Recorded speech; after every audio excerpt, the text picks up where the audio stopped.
All right. So once again, thank you for joining me today. We're going to talk with Travis, who has been inspirational in creating some of the better tarot decks I've seen on the Kickstarter platform lately. And his latest, the Tarot of Vlad Dracula, has really been captivating an audience. So he's going to join us to talk a little bit about his inspiration and where this came from. So tell us a little bit about the backstory and how this inspired you to create it.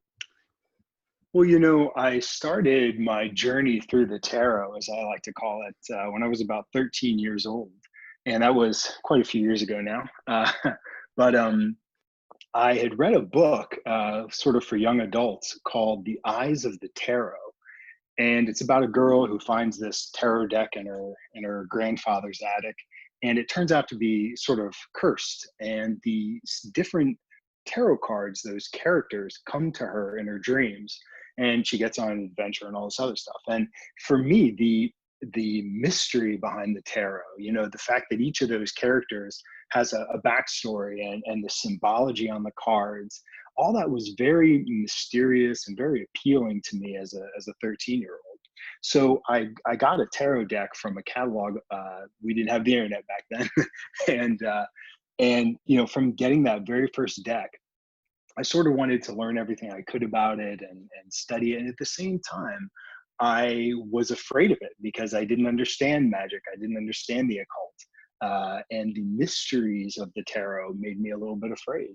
So as a 13-year-old, I was very cautious and hesitant to really dive into learning more about the tarot. And I came from a small town, so I didn't have anybody I could go and ask and say, "Hey, you're a gypsy fortune teller. Can you give me some background on how to use these cards?"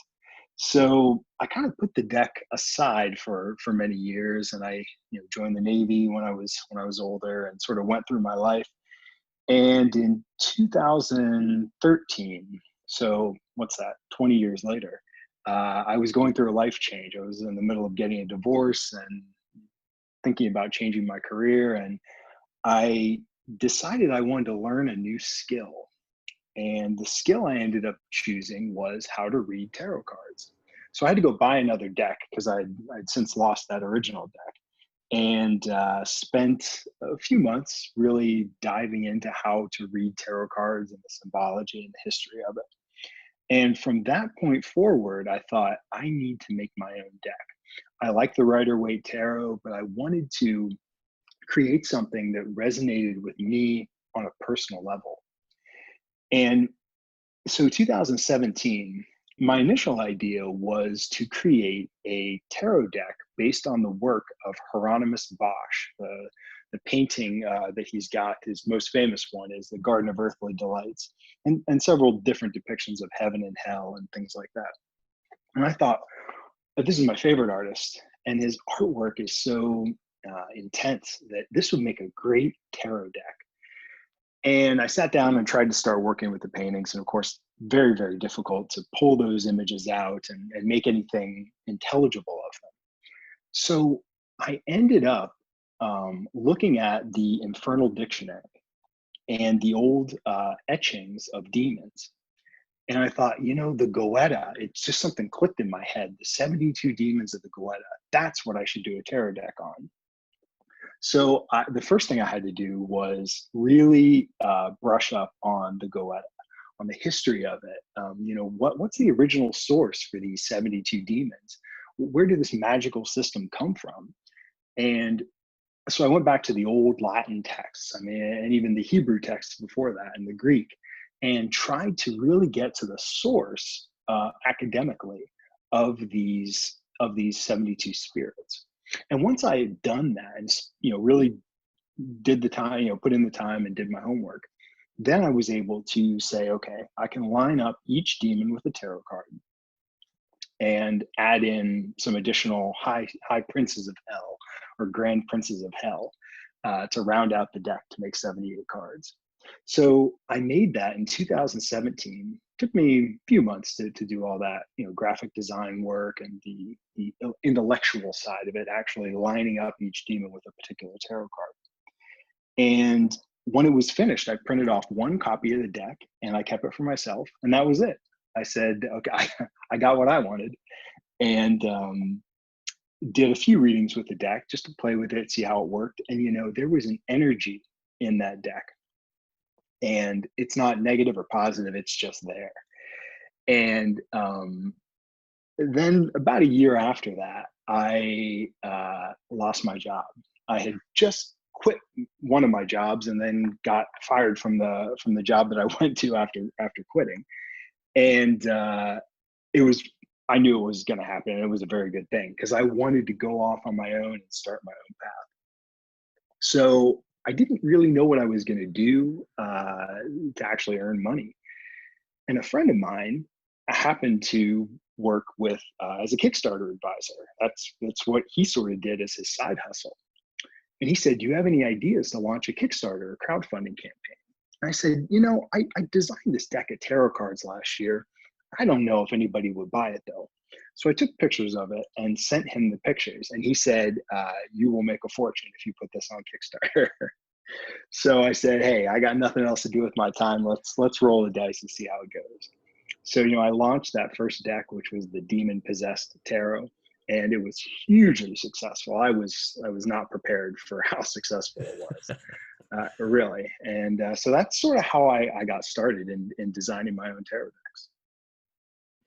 decks. That is awesome. I think as far as the audience listening, the key takeaway of this is when you deal with tarot, repetition and building up that relationship with the symbolism and the correspondences is what, in my opinion, it gives it that energy. A lot of the traditions, I think this originates from the Golden Dawn, though, is you have to create your own tarot deck before you start really learning tarot, or during the process of learning tarot, because you get those deeper energies built into it and symbolism built into it, like you did, because you did the research, you put it together, you put your time and energy into it. So when you read from that deck, there was energy there. Right. When you go, like you're saying, you like the Rider Waite and all that, what people don't realize is they'll go buy that and they'll wonder why it's not accurate, because they haven't used it enough to get that energy built into it. But if you make your own deck and do the research, it's like instant on. So I like that. Yeah, and I actually recommend to any person who is a psychic or is inclined to the occult in any way to create their own deck. I mean, there's nothing to lose. You can draw the pictures on regular pieces of paper, cut them out, and boom, there's your tarot deck. It doesn't have to cost money to do that. It just takes time and energy, and you'll have a tool that you can use, and then maybe other people can use it too. You never know. Oh yeah, exactly. It's at the core of it is divination, and divination is Right. built into intuition for the most part. It is. Tea leaf, Absolutely. Yeah. like the tea leaf things. There's no rhyme or reason to why that works, except somebody put energy into it, and now it's a divination form. Yeah, absolutely true. Yeah. So the Tarot of Vlad, where did that inspiration come? So we had the backstory. You got into the magic, you got into the occult, put that on. Everyone has the hiatus where they take off. I have like a 5-year, 10-year hiatus myself before I got back into these things. You got back into it and it came to you. Right. Now you offshot with the Vlad the Impaler deck here. Where'd that come from? So I always had planned out after the first tarot deck did so well. I immediately knew I wanted to do a series of decks, and I decided, okay, the first series will be based on the angels, the 72 Kabbalistic angels, the 72 demons of the Gueda, and then an oracle deck that combined the two of those together. And after that, I wasn't sure what I was going to do, but I thought, okay, this will get me at least a year and a half of not having to get a real job, and I can actually do this for a living, make tarot decks and publish them myself and see how that goes. And as I was thinking, okay, what's the next series going to be? What are my next decks going to be? I really loved the idea of a Haitian voodoo deck or something, based on Mary Laveau. And I've been to New Orleans several times. Yeah, very, it could be really spooky. And As it turns out, that deck has already been done. And besides that, I'm a white guy. I'm from Pennsylvania, Irish. I don't have, that's not my story to tell. Is the Yep. story of I can ancient voodoo. understand that. That's somebody else's story. So, but that idea of doing a biographical tarot deck sort of stuck in my head, and I thought, well, there's all kinds of people I could do a biographical tarot deck of.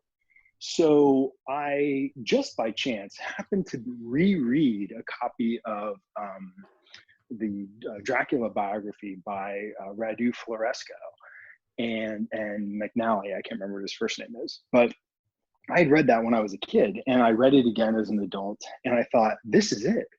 This is my next tarot deck. If you look at the journey of Vlad's life, the people in his life, and his ups and downs, I thought, this is it. I can see the actual tarot cards. And let's start with his name, Vlad the Impaler.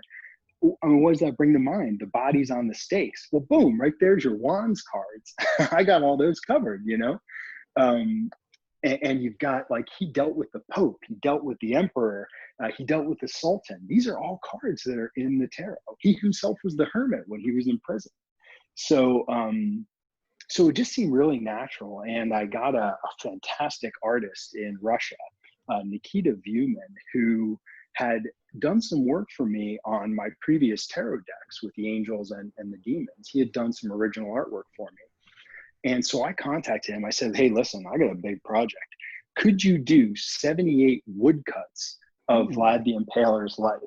And he said, he's a very funny guy. Every time I bring him these kind of creepy or weird projects, he says, I love him, and so he and I worked together over the course of about a year to, I would basically tell him, hey, here's what I want. Here's the way that the image should look. Here are the little sort of esoteric touches you should put into it, and give him a sketch, and then he would turn it into gold. And so, yeah, that's how the whole deck was created. That's awesome. I like that you just went to him like, hey, I need 78 wood. How'd you phrase it? Wood etches? Woodcuts. Woodcuts. That would be a tall order. Yeah, that's awesome. And it's such I like the niche aspect of it, because this community that we're in, we love the content, we love the stuff that is being brought to it, but unless you're on the bleeding edge of experimentation in the occult or esoteric or something like that, everything is really drummed over, right? Everyone has, right. Yeah, everyone it's has all their, been done. yes, they have their Goetia experience, they have their Golden Dawn experience, they're all regurgitating the same stuff with a different spin. Yeah. But when you see things like this, like you have taken that spin to the bleeding edge, because these artworks are different than what you normally get. Like, you never ever thought that the history or idea of Dracula could be spun into a tarot deck. But after seeing your deck, because I got it in the mail the other day, and I'm going to do an unboxing for it. It makes sense now. It's like, I can see the correspondence in this.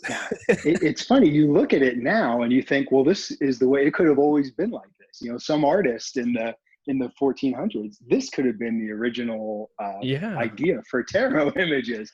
That it fits perfectly. It really does. It does. And that's the beauty of tarot, is because the symbolism, backtrack a little bit here. It's like when you look at art, a fine piece of art, the cliche statement is, the beauty is in the eye of the beholder. Right. And the tarot is the same way. The interpretation is in the eye of the beholder, because you design these with the correspondences, and they're all there. And if you understand what you're looking for as a tarot reader, you see them. And when you use these for readings, your eyes catch the different elements of the imagery, and that stimulates that subconscious thought that pulls out the intuition, that pulls out what you're trying to get out of it. Yeah, that's exactly right. And that's the beauty. It's the beauty of them. Yeah, and I forgot to mention, for those who are listening, his second one, correct me if I'm wrong here, but the second one was the Oracle of Heaven and Hell. Is that correct? Right. That was my third deck. Yeah, I did the third deck. the demon possessed tarot, the angel evoking tarot, and then the Oracle of Heaven and Hell was the one that combined them. So you had a demon on the card and an angel on the same card. Yep. And if anybody is, I did an unboxing on that a little bit, and I think I did a reading with one. But personally, I've used that on my own, and it's so clean. Yeah. It reminds me of the Hermetic Tarot, because when you throw the cards down of the Hermetic Tarot, it's like, oh, okay, slap me in the face. That's the answer. The Right. Oracle in Heaven and Hell is the same way. It's like, oh, okay, well, no more questions needed. Yeah. And when I designed that deck, like when I came up with the idea very quickly after deciding I could do the angel deck, I thought, okay, well, I have to combine the two spirits on one card. I thought to myself, all right, now how is the community going to take this? Are they going to look at this as me just rehashing the two decks I already did, and this is a money grab, which it wasn't at all. And then as soon as people got it and started using it, I mean, it's one of my most popular decks in terms of people using it as a daily Yeah. resource to do readings. Yes. If you are the type of reader who doesn't do like your traditional Celtic Cross or those advanced things, and you just do like a 3 card or a 5 card or your Yeah, daily it's cards, perfect for that. It's yes, perfect. it really is. It's so cut and dry, because everyone's familiar with the reversed Ace of Swords or reversed Right. cards, upper straight cards, all that. Some people don't even read reverses. With these, it's so you have redone the idea of the reverse cards Yeah, into like the good or evil side of things. Not that's hard. exactly. Good or evil's bad. Bad way of saying It, it, it, but it's a very simplistic way to explain what's going on there. But yeah, I yeah, like to say, the positive and the negative aspects. But yes, even that is not entirely true because, like, for example, one of the demons, represents lust, and lust can be negative, but it's not always bad. It can be negative when it consumes you, but if that lust card could mean you're going to meet somebody who you feel lustily towards, and the two of you are going to go off and have a relationship. yeah. That's not negative. Context. That's right, exactly. So as long as you're taking everything in context, there are no positives or negatives in that deck. It's all open to your interpretation and how you're going to see that. Exactly. That reminds me of the old Josephine McCarthy. Have you read any of her stuff or talked about or listened to anything? I know who she is, but I don't think I've ever actually read her stuff. Yeah, well, she's a exorcist out of the Right. UK area, and one of her phrases or her ideas and thoughts are, there is no evil, there's no good. You have entities and things and energies that have a purpose, and you can perceive that purpose as negative and bad against you, and that's what you generate as evil. But for that entity or thing, it's just being. It's just doing what it's quote unquote programmed to do. Right. Yeah. So that's interesting there. I really liked it. So one of your um stretch goals, it was Yeah. to actually go and document uh, the castle, Transylvania castle. Is that something that's still on the table, or Well, okay. So here's what happened. I went to Romania already. I was actually there this time last year.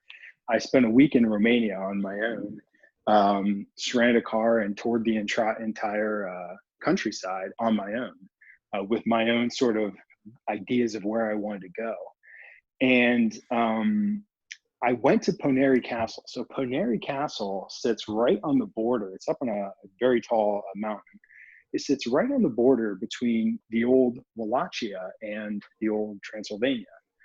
And that was built by Vlad the Impaler during his second reign as a sort of a stronghold, a place that he could go no matter who attacked him, from which side, the Hungarians, the Turks, whoever might try and attack him, he could go hide there if he needed to. And so anyways, it sort of is entered popular imagination as Castle Dracula. Of course, it's in ruins today. But the problem with, so I visited it. The problem is it's overrun with bears right now, big European brown bears. oh, So the trail to the top was closed. And I talked, there was like a little gift store snack bar at the base of the mountain. And I talked to the woman that runs it. I said, well, is there a guard or anything up there? I said, if I jump this fence, what's going to happen? She said, nothing. You can do that if you want to. So I waited until it was sort of getting towards dusk. And the hotel I was staying at is this little inn right at the base of where the castle is, right at the base of the mountain. And so I waited until it was getting dusk. I got my, pack cinched up and my boots on, and went over there, jumped the fence. And there's all these signs that say, in Romanian, bear, turn back, big pictures of bears. And I thought, to hell with this.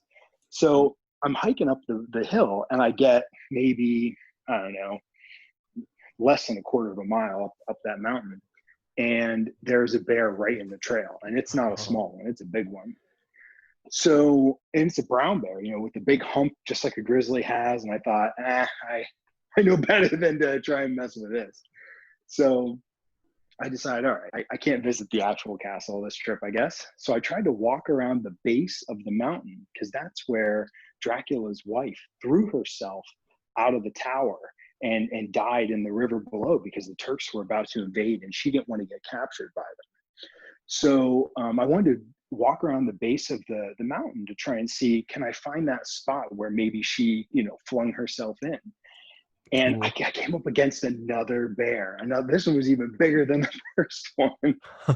So that was it for me. I got video of the second one, but I had to turn around and say, all right, no Dracula's castle for me this trip. Oh man, Yeah. sounds like they And, need to have to open up some open well, season on bear. they do. So actually what they do is the trail is open during the like late fall and winter and early spring when the bears are hibernating. So my plan was kind of to go back during the winter if I could. And the other thing is, there had actually been in that same stretch, we're in the Carpathian Mountains now, in that same stretch of the Carpathian Mountains, 2 days before I made my trip, a British hiker was attacked by a brown bear.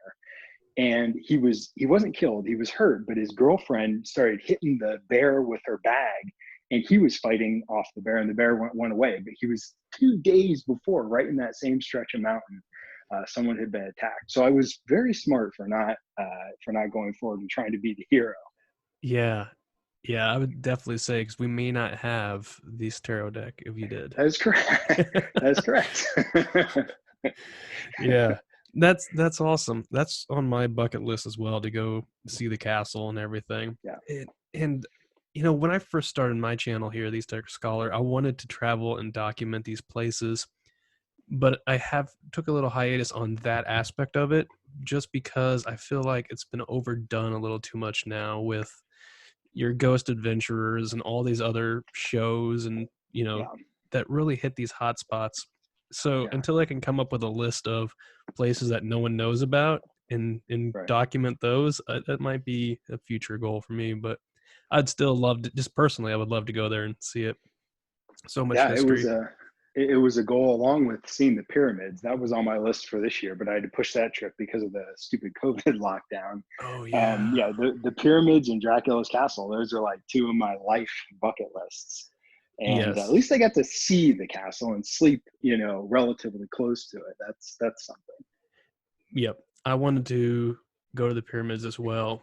And what I'd really like to do with those is, when you read some of the older grimoires, and even in Crowley's account of how he slept inside the Grand Chamber and Napoleon Right. slept in the Grand Chamber, and then you read like the Black Pullet, and they're talking about all these hidden chambers and pyramids and all this stuff.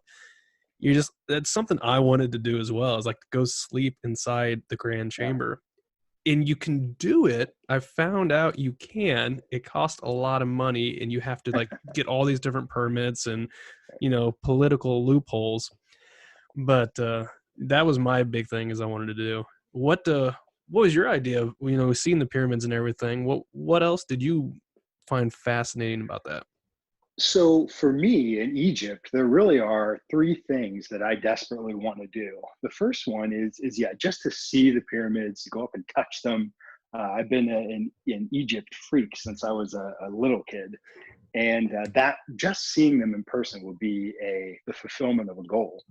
But the other two things I really want to do are down in the Valley of the Kings in Luxor. There is a tomb. I don't remember the pharaoh's name offhand, but the ceiling of that tomb contains the first known depiction of the astrological decans. Oh, And these really? decans, yes, these decans are the basis for all astrology that we use today, and the basis for the astrological meaning of the tarot.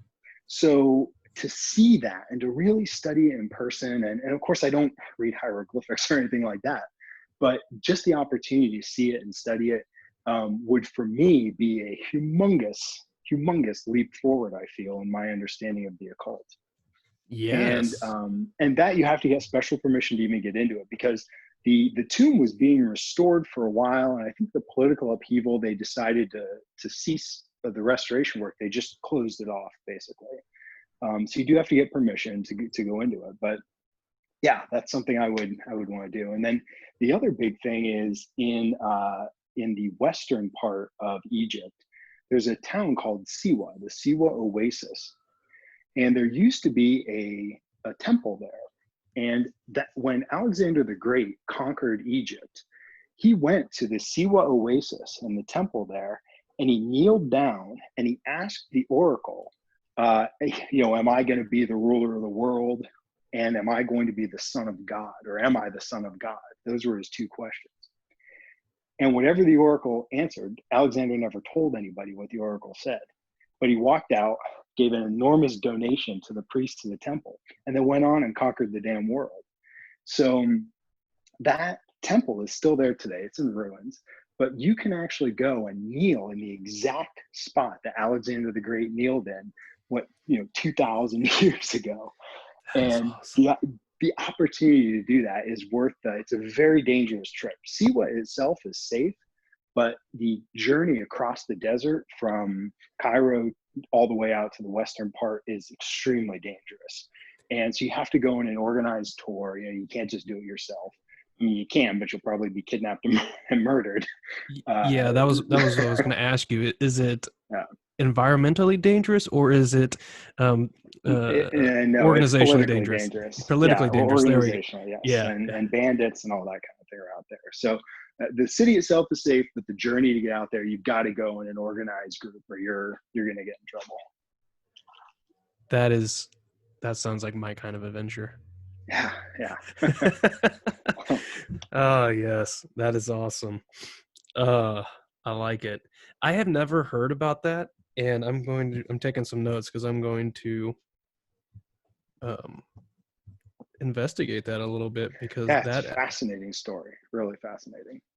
I like it. There's a lot of history that goes through there because if you think about the entire span of how long Egypt was there in their normal day-to-day lives, and then that small phase of the decline, relatively small phase of the decline, Yeah. and then every other empire invading Egypt, Alexander the Great, Rome, the British Empire, The French or Ottoman, France, the yeah, Ottoman Empire. Ottoman, Yeah. the Ottoman, yeah, that was revolutionary. I mean, the Ottoman Empire kind of really changed the whole layout of how Oh yeah. that evolved, right? If they never actually Hmm. went into Egypt, it would be totally different how we perceive it today, I think.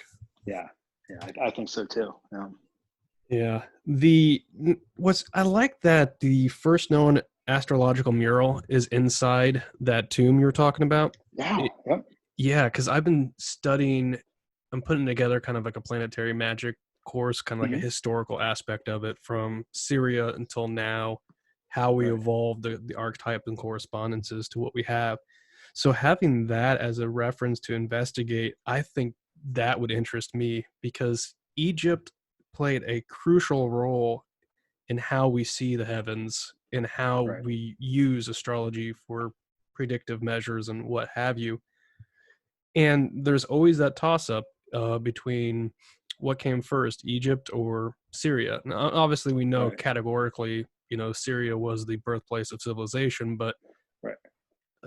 there's not a lot of really detailed information left with them as there is with Egypt. So it's interesting. It's very challenging to sort of decode all that, and I've done my best to do it with my limited ability to translate Latin, and now I even got to the point on the Oracle of Heaven and Hell, where I was having to try and translate Arabic and early Farsi, Ooh. And that forget it, that's beyond me. But I did my best. And to go back that far to the Persian Empire, and then the Babylonians before that, and to see how there's a definite evolution, there's a continuity of information from ancient Babylonia all the way, or Mesopotamia even, all the way to the system that we use today. That basic 12 character zodiac, and our decans that we use to do astrology. That tradition really does go all the way back through ancient Egypt, and of course it's been kind of bastardized along the way a little bit. But the ancient Greeks, did a tremendous job in preserving a lot of that information, Hmm. even if they didn't necessarily believe in it themselves. Yes, exactly. And you got to give the Greeks props for that, as they did their best to preserve knowledge. It was an unbiased, as we would call it in modern day, a database. You Right, know, right.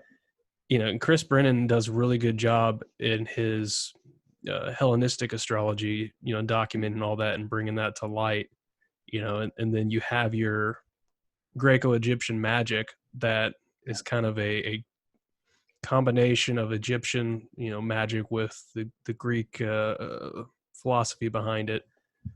Mhm. Yeah, that's really cool. What's on the horizon? Do you have anything that you're working on now, or? Always. I work 24 hours a day, it feels sometimes. Yeah. So my next two decks are going to sort of round out this biography series, if you want to call it that. The next deck I'm doing is that Hieronymus Bosch deck. I was able to get a very powerful computer, and believe it or not, that's what it takes. I didn't have to go research old books or anything like that. I just had to get a better computer that was capable of manipulating Bosch's paintings with artificial intelligence and all that other kind of stuff. Because they're so big, they're so dense, the file sizes are enormous. And what I had to do was isolate scenes from his paintings. You look at the Garden of Earthly Delights, and there's Mm-hmm. probably 200-300 little scenes, little tableaus playing out on that painting. Yep. So imagine trying to isolate those, clean them up, and make them look like this is its own tarot card, and this represents death, or this represents the devil, or whatever it might be. So I was able to do that, and I'm still doing some touch-up work on the cards. I'm not quite pleased with the final design, but yeah, those cards are basically finished. It's going to be called the Hieronymus Bosch Tarot. I like it. I'm sitting here looking at the Garden of Earthly Delights imagery, because I had to refresh my memory, Yeah, it's pretty and spectacular, right? it really is. And in a this, you're probably going to make fun of me for this, but in some sense, in a traumatizing way as well, because the first time I was introduced into that type of art was this imagery at the ripe age of 9 or 10. Yeah. And coming from a strong Christian background where Yeah, do good or you'll go to hell, and then here's depictions of hell, there was a little bit of a traumatization that has stuck with me on this a little while. definitely, definitely. Yeah, And but that was really the point of it in a way. oh yeah, yeah, I mean, that was the heyday of fear mongering in Yeah, Christian Catholic Church. You don't yeah. want this, so you better be this way. And what's interesting is you might find this kind of really fascinating, especially with my connection to Vlad Dracula. So Vlad Dracula, Hieronymus Bosch, and the Visconti family, they were all basically contemporaries. Bosch was a little bit after, a little later, but not too much. So the first tarot deck, commissioned by the Duke of Milan, the Visconti Strozza tarot, that was created by an artist around the same time that Vlad Dracula was alive, and just before Hieronymus Bosch was active. So, so the images that you see in Bosch's paintings would have been contemporary with the very first tarot deck. And that's why if you look at that, you see some of that same imagery in the tarot. Yeah, that is, yes, because you were talking about having to use AI and break this down and find the elements and correspondences, and just saying that, like, I can see where personally, I would pull the world card, and where I Yeah, would, yeah, yes, and I would pull, what is the, I don't know why it's slipping my memory now. The moon. I can definitely see where yeah, I'd pull the yeah, moon. Yeah. yeah. And so I think you're onto something with this, and that'll be interesting. When you're using the AI, are you using the AI to break down the imagery, or are you manipulating it kind of like to, To um, manipulate the images. Yeah. okay, So, like for example, if you could, look at the painting and try and cut a rectangle, the size of a tarot card out of there. There's going to be a person's arm in it. There's going to be weird stuff on the edges, and you got to make all that go away so the audience can just sit and look at that one scene that's happening. So to try to eliminate all the stuff that I'm not using in that particular tableau, that's where the AI comes in. And the old computer I had just wasn't powerful enough to do any of it. And that's why I gave up so quickly and went on to make the demon deck, which actually was, I guess, a blessing in disguise, because now I know more than I did 2 years ago or 3 years ago. I'm a little bit of a nerd. What program are you using for the AI? Actually, Adobe Photoshop. It's a brand new version. It's the one that just came out a little bit ago. I was Oh, able to cool. get the best possible. Yeah. Yeah. Cool. So it just analyzes the imagery and then will It manipulate it does. as you Yeah. wish. Now, and Awesome. I gotta physically go in and manually do it, a lot of it myself. But the AI is able to, using basically replacing patterns and stuff like that, and eliminating what I don't want and keeping what I do. And it's just really, really good at doing that. The newest version of Photoshop. That's going to be pretty impressive.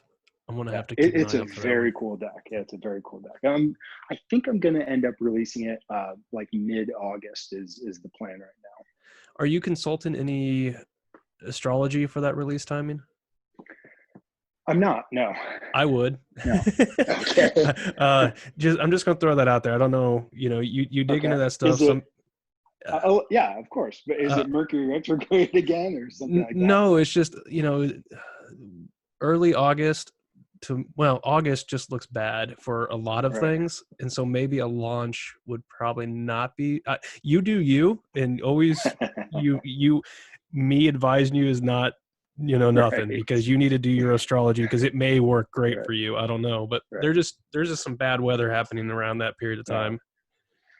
I um I I occasionally will take that into consideration, those sort of astrological cues. Yeah.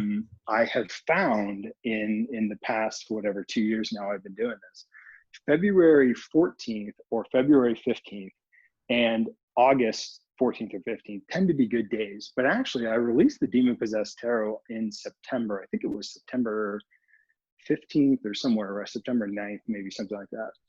And that was obviously an auspicious day because it the deck worked out great. So Well, yeah, good. I'm not sold on August yet. I'm still looking at either August or September, but there's all kinds of stuff going on in the background, like waiting to get the proofs from the printer to make sure the Yeah. cards look good and all that kind of stuff.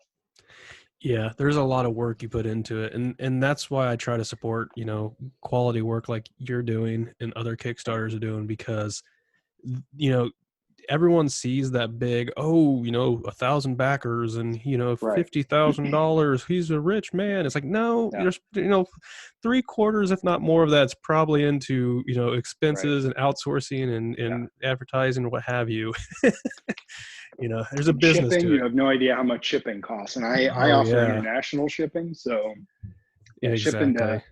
to China or Guinea-Bissau, that's it's not cheap. Yep. And then when you put your dollar per hour on it and you're working Of round the course. clock Yeah. to make this Yeah. worth it, Yeah. you Yeah. in the end, I've done this before where on some startups, and I've calculated how much do I make per hour, and it was like $4 an hour. It's a miserable amount. Yep. But you know what? There's no substitute for being your own boss. That's what Oh I yeah, find. exactly, exactly. That's why I'm trying to do this more and put the Yeah. effort into it, because I enjoy it. I love talking this Yeah, stuff of course. and Yeah. doing this stuff. What what else would you like to discuss? We just, like I said, this is You pretty know, laid back. well, actually, I have got one other deck that I'm going to release after the Hieronymus Bosch deck that I would like your opinion on.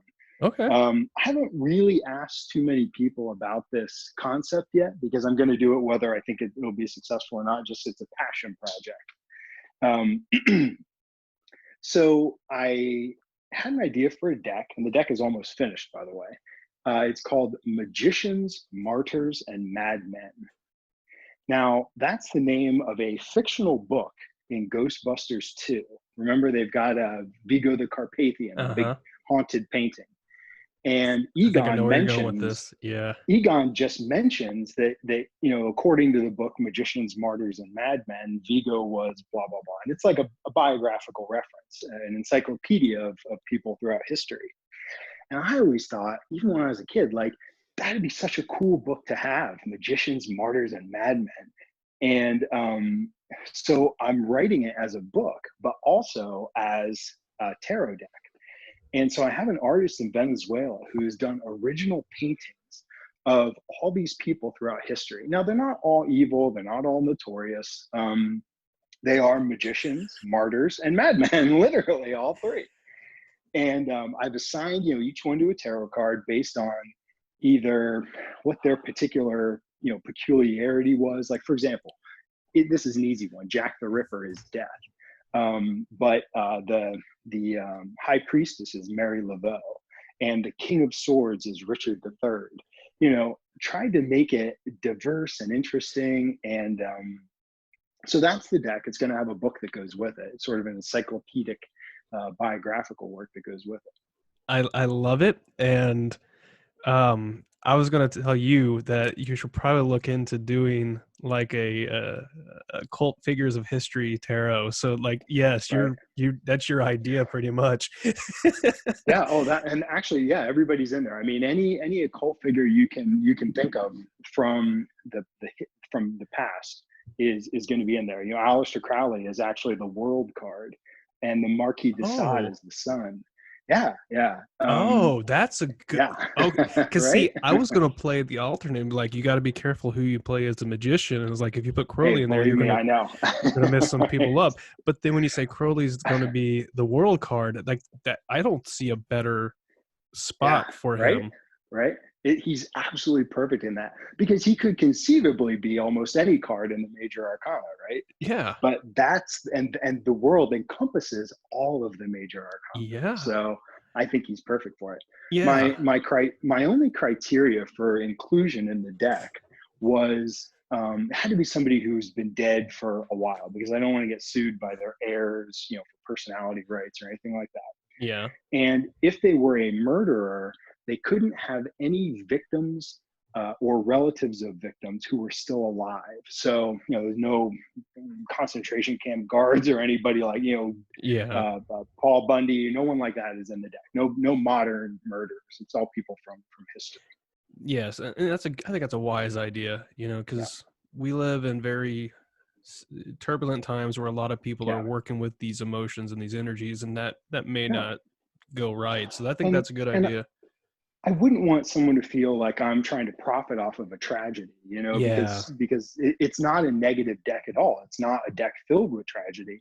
But there are martyrs, people who died for a cause, and I view it as a celebration of. And if you see what tarot cards I've connected it with, you'll see that element of celebration of what they died for. Hmm. It's not trying to profit off their martyrdom in any way. That is really cool, and I'm really curious now. If I was on your consulting team, I would say that do not release who the magician is through this whole process. They have to get the deck, because that alone, like that little secret alone, makes me Right, want to buy right. the deck right now.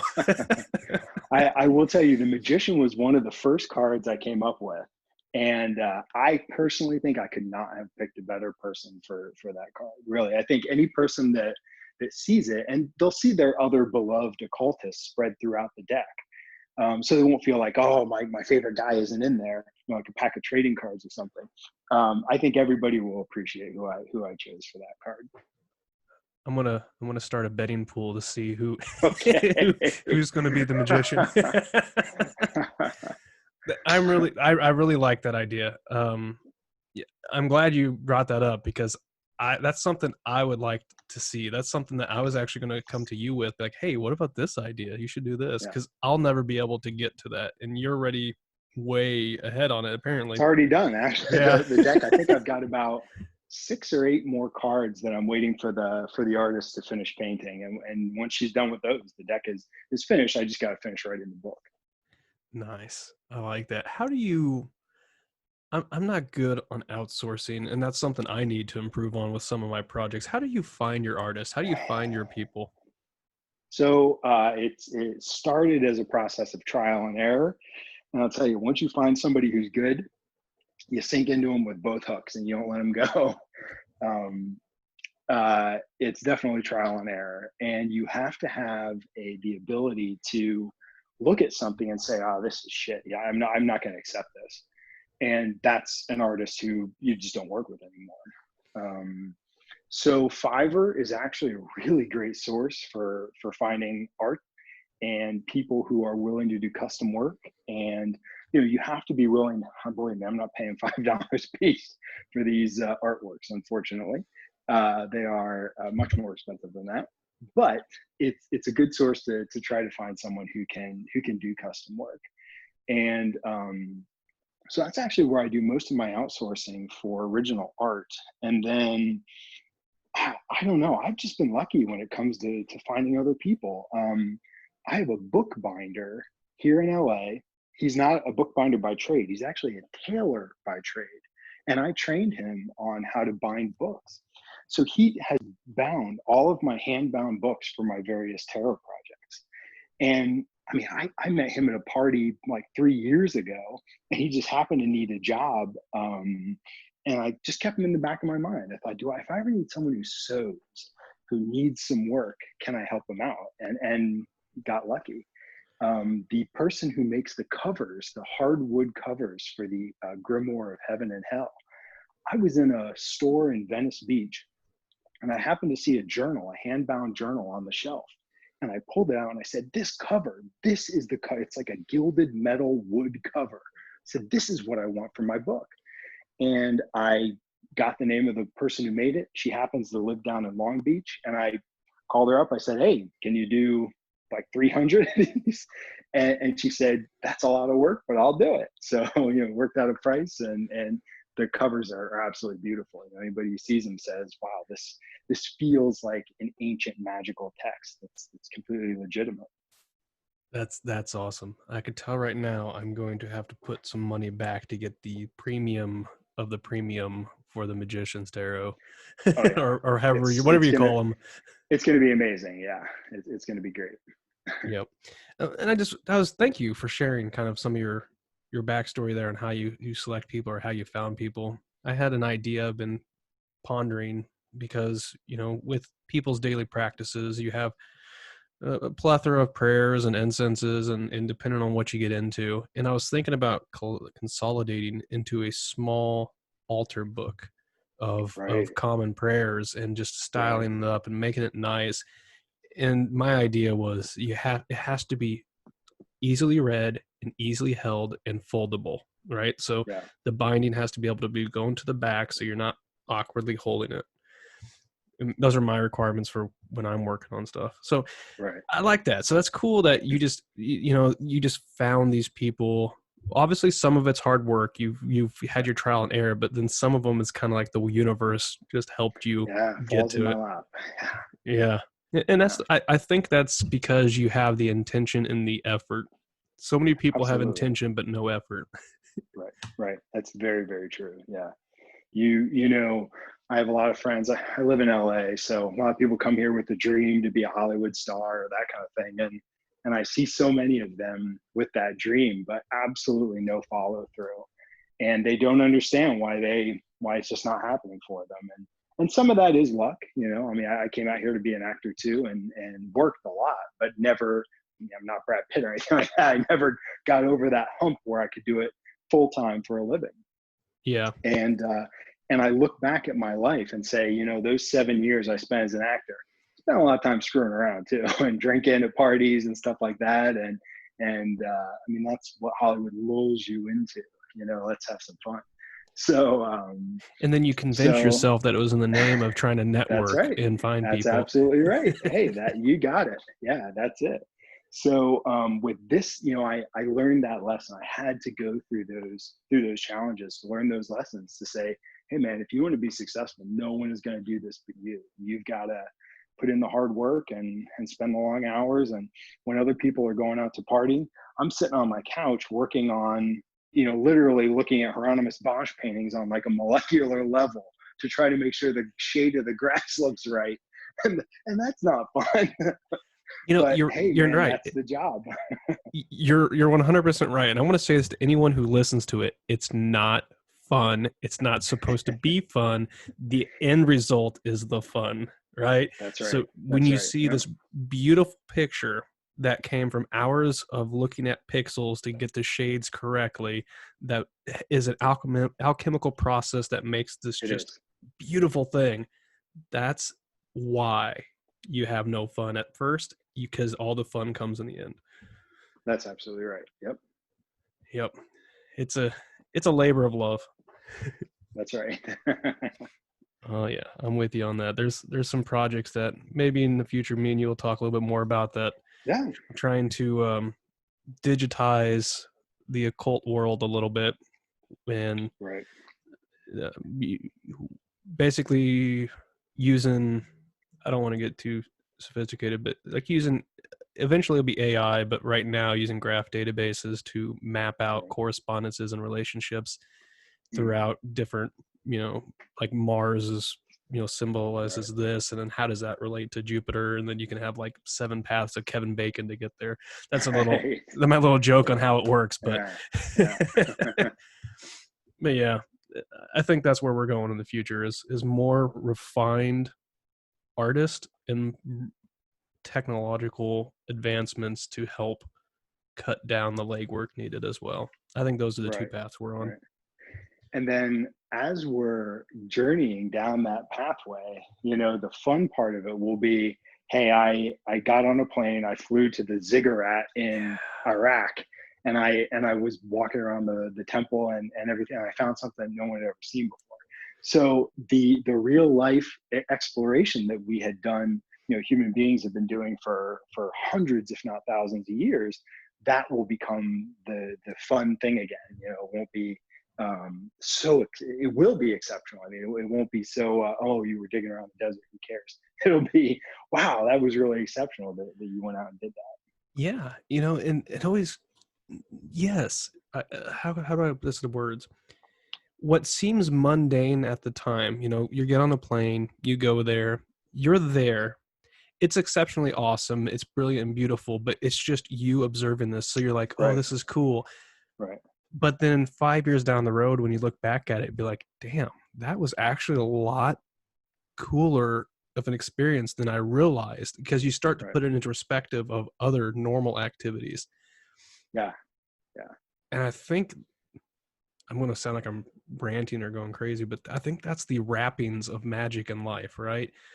You Yeah. you have the isolated event that you are fascinated about and you love, but it's just like, oh, it's a normal, and it's a normal vacation, it's a normal trip. But then as these normal trips build up over life and you look back in 10 years, you'd be like, damn, I was actually kind of an adventurer. Yeah.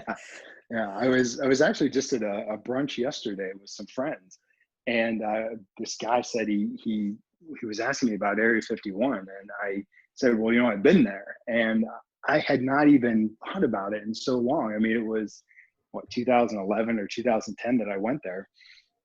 And so I started telling him the story of going there. And it's, the reality is, I drove down a dirt road in the desert, 8 hours north of Las Vegas, and came up to a place where there are signs that say, if you pass here, we'll shoot you. And that's like, that's going to Area 51. But for somebody who's never been there and just has this mystique of the place, like Yeah. that was such an adventurous and awesome story. Yeah.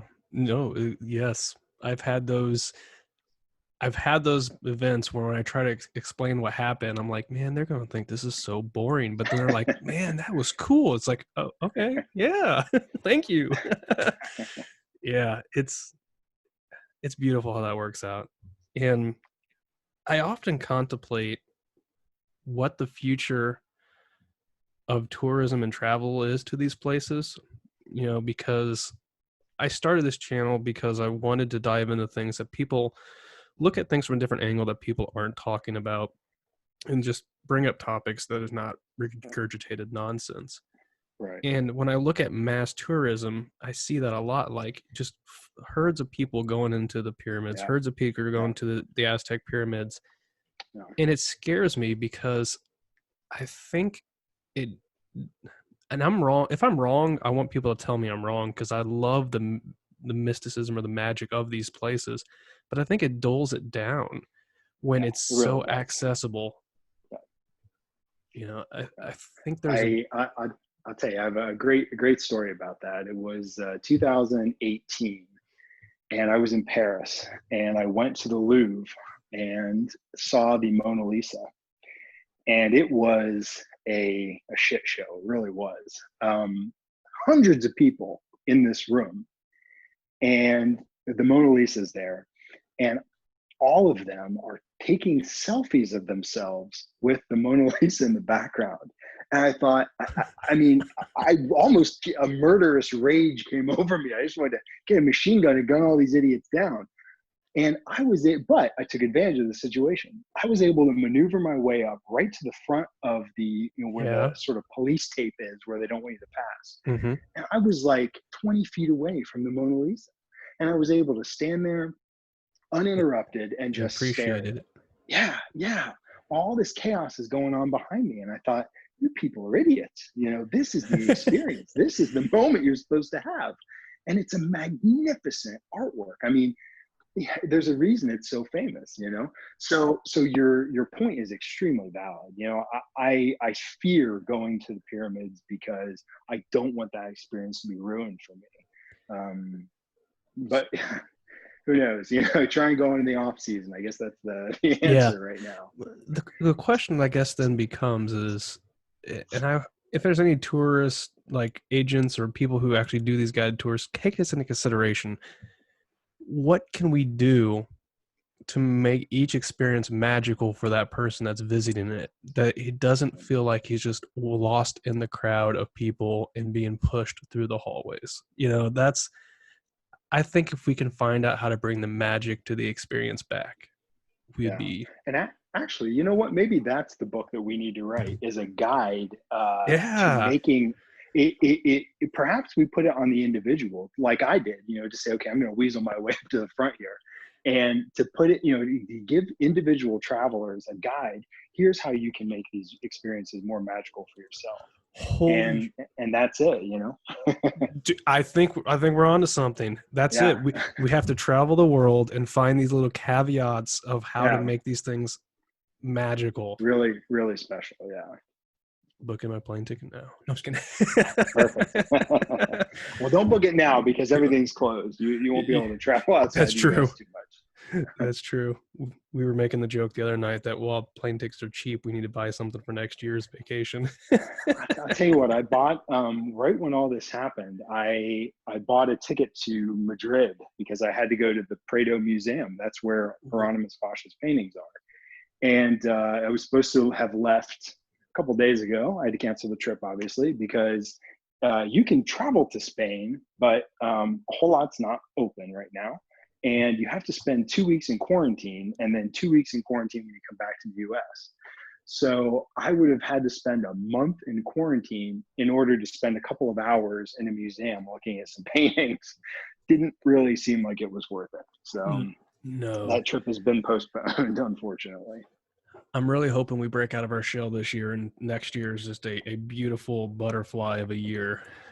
It's interesting that you say that, because I had planned in 2019, I had planned to make 2020 like the bedrock, the foundation of an amazing future, an amazing 2021 and beyond. So yeah, the chrysalis is really, I think, where we are right now as a society, as a species, and yeah, I think that's where we are. I agree. There's not a podcast, but I did an episode on my channel.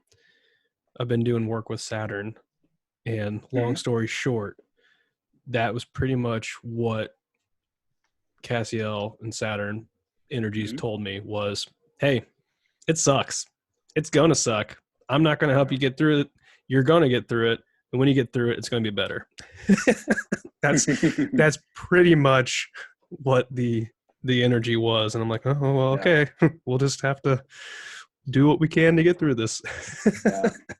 I have a very close friend who is a member of the Golden Dawn, and he's been working a lot with Och, the Uh-huh. planetary intelligence, Uh-huh. and or celestial intelligence, or whatever it is. But he's been having these amazing episodes and this amazing success that I've known the guy for 10, 11 years, whatever it's been.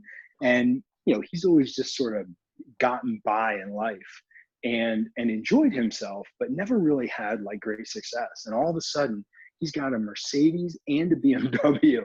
This is a guy who's had the same car for the last like 22 years. Okay.